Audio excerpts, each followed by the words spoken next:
بسم الله الرحمن الرحيم. الحمد لله رب العالمين والعاقبة للمتقين، والصلاة والسلام على أشرف الأنبياء والمرسلين محمد وعلى آله وصحبه أجمعين. أما بعد، محترم ورونو خویندو، زه احمد بشیر لقمانی ستاسو خوبونو تعبیر په سلسله کې ستاسو خدمت کې حاضر یم.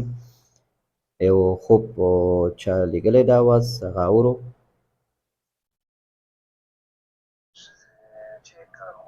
خوب طلاق څنګه دی؟ ښځې وویل چې کله ښځه خوب وویني د خاوند لخوا طلاق ورکول شي.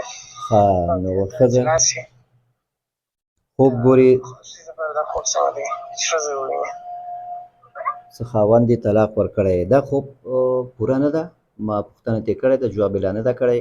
خو که خوب همدومره وي نو دا تشویشي خوب ده، شیطاني خوب ده. دا خوب دې چاته نه وایي، اعوذ بالله دې وایي، او دا خوب دې چاته نه وایي. او درې ځلې ښي چپ طرف ته د لارې تو کولو طریقه شکل وکړي داسې، او خوب دې چاته نه وایي او اعوذ بالله دې وایي. انشاءالله دا خوب ورته ضرر نه رسوي. والله تعالی